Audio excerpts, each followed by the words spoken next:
guys, Assalamualaikum warahmatullahi wabarakatuh and welcome back to my channel. Okay guys, Assalamualaikum. So kepada korang yang baru dekat channel ni, nama aku Ikmal Noda. Kepada korang yang dah lama dekat channel ni, mesti korang dah kenal aku kan? Okay guys, first of all aku nak cakap terima kasih kepada korang yang dah klik video ni, dan kepada korang yang dah subscribe, like, comment and share ke YouTube channel aku. Dan jangan juga lupa untuk tekan lonceng tong. Sebab kalau korang tu lupa nak tekan lonceng tu, kalau aku ada upload video baru, nanti korang akan mudah terlepas. Lepas tu jangan juga lupa untuk follow aku dekat all my social media platform, dekat Instagram, dekat TikTok, dekat YouTube. Jangan lupa untuk subscribe. Okay guys, so ini kita kembali lagi dalam segmen noror. Sebab dah lama dah aku rasa. Lama lah. Memang dah lama dah kita tak buat noror kan? Kau macam baru-baru je. Boleh lah, boleh cakap lah lama tu taklah lama sangat kan? Tapi boleh lah dah lama juga. So cerita ni hari tu aku ada cerita dekat live TikTok. Sebab kat live TikTok memang biasanya aku akan buat cerita seram, aku akan buat benda-benda lain dan benda-benda lawak dekat live TikTok tu. So kepada korang yang ada TikTok, kepada korang yang ada Instagram, jangan lupa untuk follow aku dekat TikTok. Jangan juga lupa untuk follow aku dekat Instagram. Sebab dah lama kan kita tak buat cerita seram noror yang berchapter-chapter. Hari ni kita ada 2 chapter, bukan 3 ya. Hari ni kita ada 2 chapter ni adalah cerita hantu yang aku dah cerita dekat live TikTok. So tanpa basa-basi, jom kita masuk dalam cerita seram berchapter. Okay, so cerita yang pertama ni tajuk dia motor. Macam tu. Walaupun dia punya cerita tu tak adalah sangat nak cakap pasal motor tu, tapi kesinambungan dia tu ada. Macam korang tahu, aku ni anak polis. Aku bukan belagak ya, tapi aku just nak bagi tahu korang, kepada korang yang tak tahu, aku anak polis. Jadinya aku akan duduk kat kuartus polis. Okay, kuartus polis tu apa? Kuartus polis tu dia macam kuartus lah, tempat. Kau faham tak? Bila polis kan dia ada keluarga, dia kahwin. Macam tu. Lepas tu kan ada anak bini. Lepas tu dapatlah rumah. So kita duduk kat situ lah. Tu namanya kuartus polis. Bukan polis dia ada kuartus ni. Apa dia doktor-doktor, cikgu-cikgu pun ada. Kadang-kadang ada kuartus macam tu. Tapi aku duduk dekat kuartus polis sebab bapak aku polis. So aku membesar dekat situ. Duk main parit, duk main longkang, apa benda semua-semua. Aku waktu aku kecil, aku jarang pergi berjalan. Okay, aku bukan macam budak-budak lain dekat sekolah aku. Diorang pergi melancong sana, melancong sini. Aku tak. So waktu kecil aku adalah waktu kecil aku sebagai budak kuartus anak polis, main dekat dalam longkang. Kita main ketuk-ketuk rumah orang.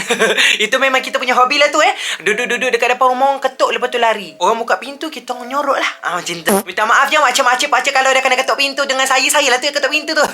Okay, cerita dia macam ni. Bila kita duduk kuartus ni, aku nak cakap kat korang, kita ni macam duduk dekat kampung. Kau faham tak kampung? Okay, satu kampung. Lepas tu dekat situ ada makcik-makcik bawang. Ya, makcik-makcik bawang yang berperangai memang ramai makcik-makcik macam tu. Ada juga makcik-makcik yang baik, ada juga makcik-makcik yang orang kata macam perangai dia memang suka cakap pasal orang pun ada. Yelah, biasalah kita duduk mana-mana pun memang macam tu. Kalau kat kawasan kejiranan rumah korang pun mesti ada makcik-makcik macam tu, aku tahu. Jangan tipu. Memang ada makcik-makcik yang kepoh dan aku waktu kecil, aku selalu ikut abang aku main bola. Abang aku memang suka main bola. Abang aku yang sulung lah. Dia memang pro main bola. Tapi aku tidak. Ya, aku suka tengok orang main bola je. Sebenarnya aku tak suka pun tengok orang main bola, tapi dia paksa aku ikut, okay? Ada satu ketika tu aku dipaksa untuk bermain bola. Maka aku pegang bola tu dan aku ditendang keluar. Sebab aku tak kerti main bola. Ya, jadinya aku boleh lah main bola, tapi yang tangkap-tangkap bola aku suka jadi keeper. Keeper senang sebab aku memang suka pegang bola. Dan aku takut bola tu terkena muka dan part yang lain. Aku pernah tengok ada budak main bola, lepas tu bola tu terkena dekat kemaluan dia. Lepas tu dia menangis weh. Aku trauma. Walaupun aku tak kena, tapi aku tengok budak tu kena, aku pula yang trauma. So aku tak suka main bola sebab tu. So ada satu hari tu abang aku tengah main bola. Lepas tu dekat tempat taman tu aku kan tak main bola. So aku duduk dekat satu bus stop tu. Ini cerita betul, tapi bukan cerita aku. Aku dengar cerita daripada makcik ni. So makcik yang ceritanya mulut dia macam mulut dia macam bawang. Jadinya dia ni suka bercerita pasal hal orang lain, pasal rumah tangga orang lain ni makcik ni ya. Tapi makcik ni baik je. Dia baik je dengan aku, tak ada masalah pun. Dekat taman tu ada satu bus stop. Bus stop tu tempat orang duduk. Aku duduklah kat situ tengok orang main bola. Makcik ni dia baru balik daripada konvoi motor. Kau faham tak? Suami dia ada motor besar. Motor besar tu yang macam orang pergi jalan jauh-jauh kan, naik motor besar tu. Laki dia bawa motor tu. Jadi dia ikut laki dia. Nak dijadikan cerita, tak silap aku dia konvoi ke Kuala Lumpur ke mana entah. Aku ingat-ingat lupa cerita ni sebab waktu ni aku sekolah rendah. Aku seorang budak yang sangat suka mendengar cerita orang tua. Walaupun kita tahu tak elok dengar orang tua bercerita, tapi aku suka. Aku suka sebab aku suka cerita dekat orang lain pula. Okay, sebab itulah bapak aku panggil aku Joy. Macam tu. Joy untuk apa? Joy untuk Joya. Nak dijadikan ceritanya, makcik ni punya cerita seram dia cerita dekat kawan dia yang lain dekat bus stop tu. Aku selaku budak yang tidak main bola, aku duduk kat belakang dia dan aku dengar. Makcik ni ikut suami dia pergi konvoi motor ke Kuala Lumpur ke mana entah apa benda semua. So bila dia orang konvoi motor, konvoi tu maksudnya dia pergi berjalan jauh. Biasanya orang guna kereta tapi dia guna motor sebab motor ni besar. So tak ada masalah untuk berjalan jauh. So bila dia guna motor tu, tak silap aku dia macam daripada pagi ke malam, malam ke pagi buta. Kau faham tak? Dia memang satu seharian macam tu. Nak dijadikan ceritanya tu, bila dia dah nak balik ke Kuantan, dia ada singgah satu RNA. Aku tak nak sebut RNA. Mana RNA tu apa? Kawasan rehat dan apa entah RNA tu lah. Dia macam kawasan kita berhenti nak kencing, nak makan tu apa benda semalam. Macam korang tahu, kalau korang balik kampung mesti korang berhenti RNA. Takkan kau tak pernah berhenti RNA pada. Kau nak dijadikan ceritanya, bila dia berhenti RNA tu, tak silap aku pukul 3 berapa pagi entah. Tapi memang tengah-tengah pagi, tengah malam macam itulah. Ada orang cakap tengah malam, ada orang cakap tengah pagi. Tapi waktu gelap-gelap tu, kau faham tak? So makcik ni nak terkencing dan semua orang pun nak kencing lah, nak rehat. Ada pakcik-pakcik tu nak isap rokok lah, apa benda semua biasa lelaki. So nak dijadikan cerita, makcik ni seorang je yang ikut suami dia pergi konvoi motor. Orang lain semua tak bawa bini. So kita tahu ya, nak dijadikan ceritanya makcik ni jenis macam mana. Dia memang sayang laki dia. Dia memang suka teman suami dia, dia sayang suami dia. Bagus makcik tu. So dia pergi kencing, laki dia pun pergi kencing. Makcik ni mula-mula dia pergi kencing, dia tengok semua jamban tu tak ada orang. Jamban duduk ke, jamban cangkung yang lain memang tak ada orang. So dia pergi kat tandas yang paling hujung, dia kencing dekat situ, dekat tandas cangkung. Bila dia kencing, dia perasan ada orang pergi pancut kena air daripada tandas sebelah. Kenalah dia. Kau faham tak? Macam lepas tu dia marah lah. Bapaknya mau ni, dia marah orang tu. Lepas tu terus air tu berhenti memancut dekat dia. Lepas tu dia ingat, oh laku juga dia marah orang. Maksudnya orang tu takut lah dia marah. Lepas tu dia keluar. Dia keluar konon-kononnya dia nak ketuk lah pintu orang yang pergi pancutkan air dekat dia, dekat tandas sebelah tu. Dia tengok memang tak ada orang. Yang peliknya, makcik ni cerita dekat kawan dia tadi dekat taman ni. Waktu aku dengar ni, dia cerita kat kawan dia, dia sepatutnya boleh dengar kalau orang tu keluar daripada tandas. Sebab dia pergi tandas tu pukul 3 pagi. Pukul 3 pagi mak dekat RNA memanglah kebanyakannya memang ada orang. Tapi dia kata waktu tu tak ada orang. Jadinya bila pukul 3 pagi tak ada orang, automatically bunyi cicak ataupun bunyi orang berak taik kelup masuk dalam mangkuk jamban pun kita boleh dengar. Plum, kita boleh dengar sebab pukul 3 pagi. Pukul 3 pagi ni memang orang kata sunyi dia hening. Bukan sunyi yang orang kata sunyi senyap. Sunyi yang hening pukul 3 pagi. Sunyi seram-seram macam tu lebih kurang. Dia pelik. Tu tak apa, dia macam snuzon, dia keluar terus. Dia tengok kawan-kawan lelaki dia semua dah ada dekat tempat motor. So dia pergilah dekat situ, dia ingat suami dia ada dekat situ. So bila kawan suami dia cakap, "Weh, mana suamimu?" Dia kata gitu kan. Lepas tu kata, "Lah, tak ada lagi ke?" Lepas tu dia ada nampak suami dia memang masuk tandas lelaki. Sebab lelaki dengan tandas perempuan dia macam jauh sikit kan.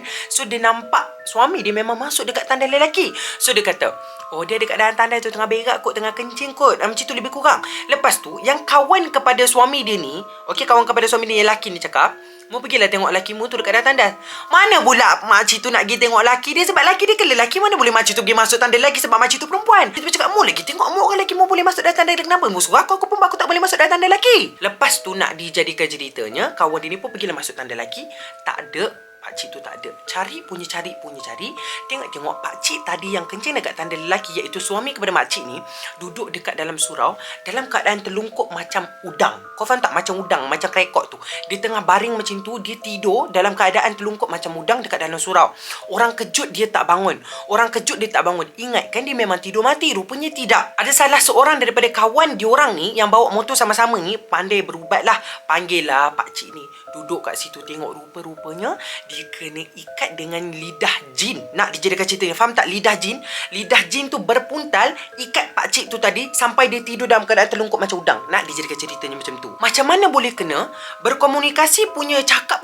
Dia tak boleh cakap dengan pakcik ni. Jadinya orang yang berubat ni tadi kena bercakap dengan jin tadi. Sebab susah, kau faham tak? Memang tak boleh cakap. Pakcik ni tadi sebenarnya dia tak tidur, tapi ditidurkan oleh jin.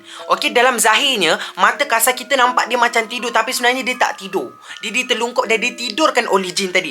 So orang berubat tadi berkomunikasi dengan jin tadi, "Kenapa engkau buat macam ni?" Rupa-rupanya pakcik tu tadi lepas dia pergi kencing, dia pergi duduk belakang RNA tu, dia pergi isap rokok, dia pergi ludah kena kepala anak jin tadi.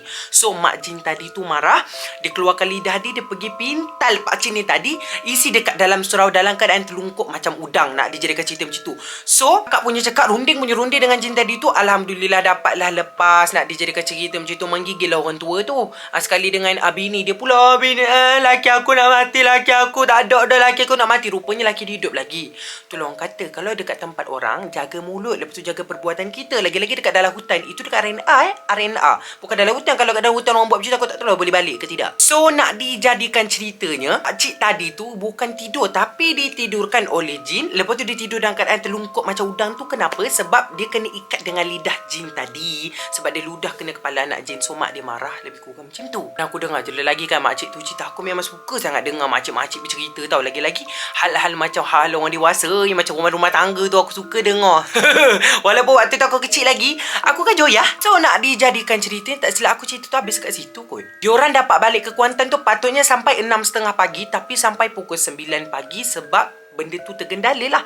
Sebab dia ditidurkan tu lebih kurang 2 jam ke 3 jam. Memang lama juga ditidurkan tu. Nak kena runding dengan jin tu lagi. Sebab orang tu tak boleh bercakap dengan lelaki tu. Dia kena bercakap dengan jin tu. Sebab jin tu yang tidurkan lelaki tu. Lebih kurang macam tu. Kau faham tak betapa gigihnya makcik tu. Dia sampai je Kuantan dekat kuarter tu pukul 9 pagi.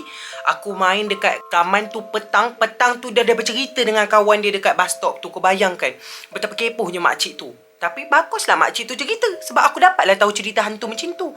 Itu serius weh. Waktu tu aku dengar macam, weh, start daripada tu kan, aku macam terfikir, jin ada lidah Lidah jin tu panjang ke? Tak bau ke mulut jin tu? Aku fikir macam tu tak. Aku tak fikir benda lain. Sebab waktu tu kita kecil kan, kita boleh bengong lagi macam, oh, jin ada lidah rupanya. Lidah jin panjang rupanya. Tapi dia tak gosok gigi ke? Alia dia tak busuk ke? Aku boleh tanya macam tu dalam hati ni kan. So itulah orang kata macam proses kita membesar ya. Waktu kita budak memang kita agak membagongkan. Lepas tu kita dah besar-besar ni, kita fikir balik, kenapa aku fikir macam tu? Kenapa aku fikir pasal Alia jin? Pada benda tu tak ada kaitan dengan hidup aku pun. Tapi best lah, cerita makcik tu memang best. Itu first time waktu tu aku dengar cerita tu. Bagi aku cerita tu tak berapa lawak. Tak berapa seram, tapi agak lawak sikit untuk aku. Kita pergi kepada cerita seram kita yang kedua, yang bertajuk hospital. So, dekat blok aku kan duduk quarters. Dekat blok aku tu ada nurse. Okay? Nurse ni biasanya dia ada kerja malam, dia ada shift malam, dia ada shift siang. Lepas tu kalau dia shift siang, dia biasa hantar anak dia pergi mengasuh. Kalau biasa dia shift malam, laki dia yang jaga anak dia. Macam itulah lebih kurang. So, nurse ni dia cerita dekat perempuan yang mengasuh anak dia. Maksudnya mak mengasuh anak dia lah. Dia cerita-cerita ni dekat mak mengasuh tu. Cerita hantu lah. So makcik ni kerja dekat hospital dekat Kuantan macam tu. Dekat ward kardiotorasik. Ward kardiotorasik tu tak silap aku ward jantung. Okay, ward yang orang-orang sakit jantung dekat ward kardiotorasik. So, dekat ward kardiotorasik ni, nurse ni cerita dekat mak mengasuh anak dia tu duduk satu blok dengan aku je macam tu. Jadi cerita ni orang kata sampai ke mulut. Aku pun dengar. Aku kan suka dengar cerita makcik-makcik. So, nak dijadikan ceritanya, dia dapatlah shift malam. Ward kardiotorasik dekat hospital dekat Kuantan ni, nak dijadikan cerita, nurse tu kata biasanya ada pak guard yang jaga ataupun mak guard ataupun security lah. Tapi malam tu memang tak ada orang jaga sebab ward kardiotorasik ni tak ramai sangat orang yang masuk. Macam ward-ward yang lain kan penuh orang, penuh pesakit, tapi ward kardiotorasik tak ramai sangat. Okey, jadinya nak dijadikan cerita, ada seorang pesakit Uncle Cina. Nurse tu kata Uncle Cina tu agak tua lah. Okey, duduk dekat ward kardiotorasik sakit jantung. So nurse ni yang jaga. Waktu tu tak ada security guard, tak ada mak guard, tak ada pak guard. Jadi dia seorang je yang jaga. Nurse ni seorang je. So nurse ni dah jaga pakcik Cina, Uncle Cina ni dalam 2-3 hari jugalah, nak dekat seminggu. Pakcik ni, uncle ni ada dekat hospital, dekat ward kardiotorasik. Tapi tak ada siapa yang jaga uncle ni. Faham tak? Tak ada siapa waris yang datang nak bagi makanan ke, nak jaga uncle ni ke, nak tanya khabar uncle ni. Tak ada. Bila nurse ni tanya dekat uncle, tak, uncle you tak ada keluarga ke? You tak ada any brothers? You tak ada any relatives ke? Ya, wah tak ada. Itu saudara. Dia tak ada saudara mara nak dijadikan cerita macam tu. Dia cakap dekat nurse tu. So, satu malam, bila nurse ni tengah jaga ward kardiotorasik tu, meja nurse ni ataupun counter nurse ni kat je dengan pintu nak masuk ke ward. Lepas tu tiba-tiba ada seorang perempuan, seorang budak lelaki, seorang budak perempuan masuk, tolak pintu ward kardiotorasik tu kuat. Faham tak? Macam degar, tolak macam tu. Pakai serba warna hitam. Memang pakai warna hitam, baju hitam, kasut pun hitam. Tak silap aku lah, nurse tu cerita. Lepas tu yang nurse tu tadi tengok lah, sebab dia tengok orang yang masuk tadi yang pakai baju semua warna hitam tu semua muka macam orang Cina lah. Lepas tu si nurse ni ingat macam, oh, mungkin tu keluarga uncle tadi tu kot kan. Macam tu, mungkin keluarga uncle tadi dah lama tak jumpa uncle tu, ataupun dia baru sedar yang uncle tu masuk ward, uncle tu masuk hospital, mungkin dia baru nak melawat. Macam tu. Lepas tu nurse tu pun sambunglah buat kerja dia. Dah sambung dalam 5-10 minit, nurse tu sedar balik. Dia cakap, bukan uncle tu kata dia tak ada keluarga ke? Kan dia kata tak ada waris, tak ada saudara mara. Terus nurse tu tadi pergi balik jumpa uncle tadi tu. Tengok uncle tu dah meninggal. Dah tak hidup dah. Macam tu dah mati. Nak dia jadi cerita macam tu. So start daripada tu, dia tengoklah balik kan, mana orang yang pakai baju hitam tadi, 3 orang tadi. Macam seorang perempuan, seorang budak lelaki, budak perempuan. Maksudnya seorang wanita dewasa, seorang budak kecil lelaki, seorang budak kecil perempuan. Jadi dia macam, mana budak tadi, mana orang tadi yang masuk tadi. Dia cakap macam tu. Lepas tu dia macam agak meremang lah sebab dia jaga shift malam. Dalam pukul 3-4 pagi macam tu, tiba-tiba ada orang meninggal. Tiba-tiba nurse tu tak dengar apa-apa bunyi. Apa-apa bunyi, contoh macam orang macam guduk dekat katil. Tak ada apa-apa bunyi yang mencurigakan. Jadinya nurse tu ingat tak ada apa-apa yang berlaku lah kan. And then nak dijadikan ceritanya, tak daripada hari tu yang jaga ward kardiotorasik tu mestilah ada nurse perempuan dan juga nurse lelaki, dan memang ada security guard macam tu. So nurse tu cerita mungkin macam tu halusinasi dia ke, dia tak perasan ke nak cakap benda tu benda-benda halus. Tak juga, sebab takkanlah benda-benda halus ataupun hantu boleh tolak pintu ward kan. Hantu masuk, dia tak ada tolak-tolak pintunya, dia masuk je macam tu. Ini manusia, faham tak? Manusia menolak pintu. Mesti manusia, bukan benda lain. Tapi tak tahulah macam mana kejadian tu berlaku. Dan nurse tu kata mungkin halusinasi dia ke apa ke, tapi memang macam tu. Dan itu first time dia kata tengok dia mengalami benda-benda macam ni yang melibatkan orang bukan Melayu dan orang bukan Islam. Maksudnya itu tak tahulah jin Islam ataupun jin kafir, lebih kurang macam tu. Itu pertama kali, dan aku pun first time dengar waktu tu ada juga hantu yang bukan melibatkan orang Melayu. Sebab biasanya kita dengar hantu ocong, hantu nyana, macam tu kan. Kita biasa dengar hantu-hantu kita je. Tapi itu hantu yang melibatkan orang bukan Melayu dan orang bukan Islam, lebih kurang macam tu. Nak dijadikan ceritanya macam tu guys. Okay guys, macam mana korang rasa cerita hantu aku kali ni? Seram ke tidak? Aku rasa macam tak seram, tapi macam seram sikit. So kalau korang nak lagi cerita-cerita seram macam ni yang tak berapa nak seram, korang boleh komen dekat bawah. InsyaAllah nanti aku boleh buat lagi segmen-segmen horror berchapter-chapter macam ni. Okay, nak dijadikan ceritanya macam tu. Okay guys, sorry lah kalau video ni agak bosan ke, kalau korang tak faham ke cerita ni. Kalau korang tak faham, boleh mula balik cerita daripada depan tadi. Korang dengar balik slow-slow Aku malah nak ulang-ulang. Nak dijadikan cerita macam tu. Okay guys, semoga korang sentiasa berada di dalam lindungan dan rahmat Allah Subhanahu Wa Taala. Semoga kita berjumpa di dalam konten-konten seram, horror ataupun konten-konten yang akan datang. So, bye-bye.